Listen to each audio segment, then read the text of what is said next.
sticking to your word and being a person of honor is very, very, very good in a million different ways. And then I think the thing that I would try to keep away from them is that cynicism. I believe that if you are pessimistic and cynical, you've already lost. I genuinely believe that. If you decide everything sucks, everything sucks. Life is very, very simple in its complex infrastructure, which is you find what you're looking for. If you want to be upset about the world, good news. Turn on the television, open your phone and go on social media and you will be upset 24/7. On the flip side, if you want to be happy and optimistic, good news. Turn on the fucking television and take out your phone and you could be really optimistic and happy.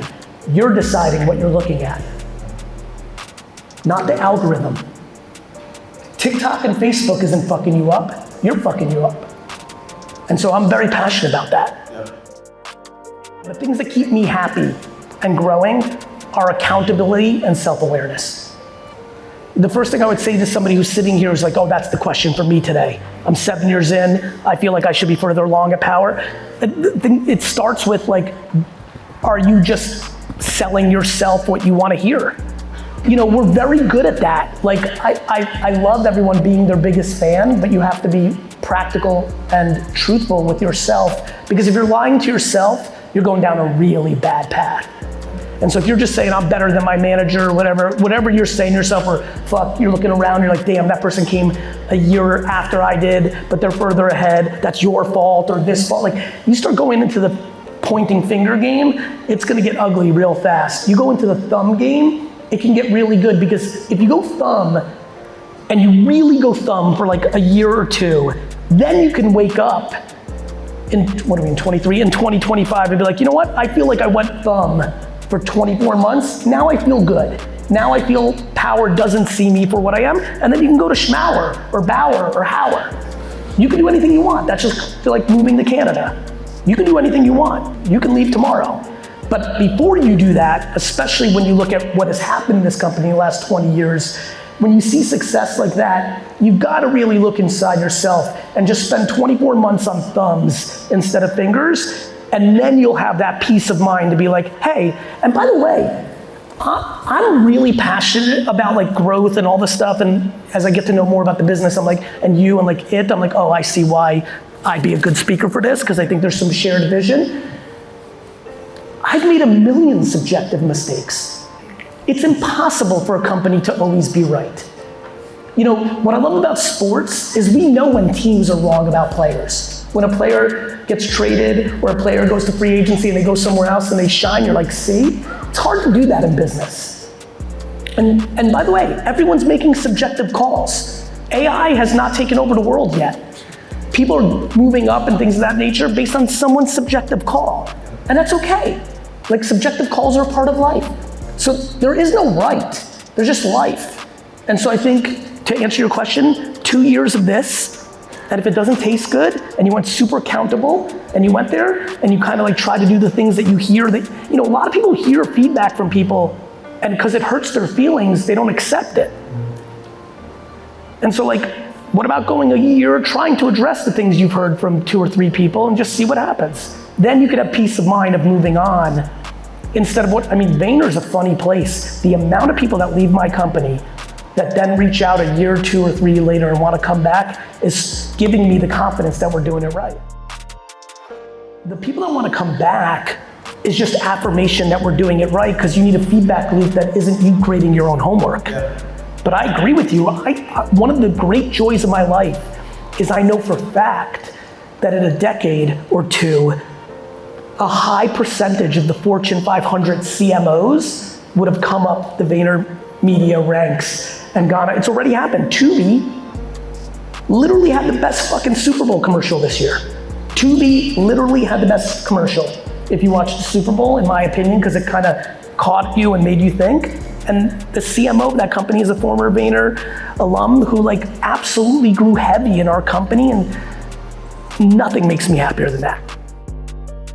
The only place I'm exactly like my father is when I watch the Jets.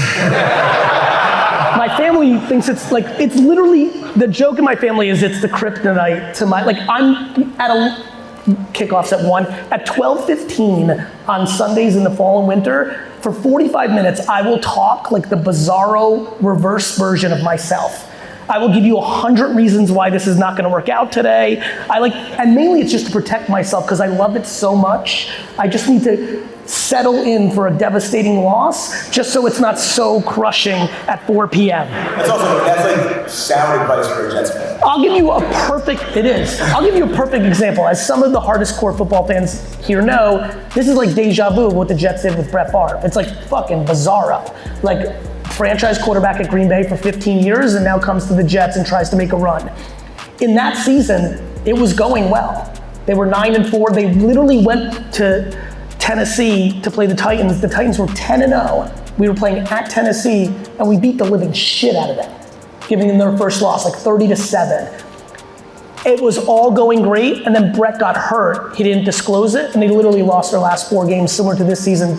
Didn't even make the playoffs, and it all fell apart. Literally, in the last 72 hours, I texted my brother that that's what's gonna happen.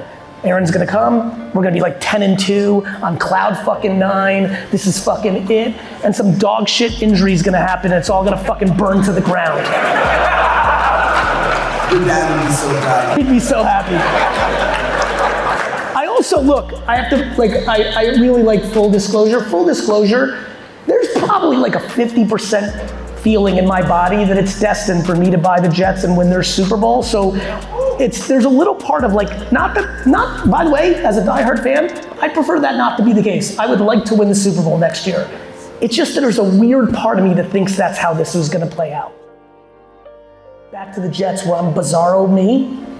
I live this life where I really cheer for others, even my competitors. I swear, it's in my soul. I got that from my mom.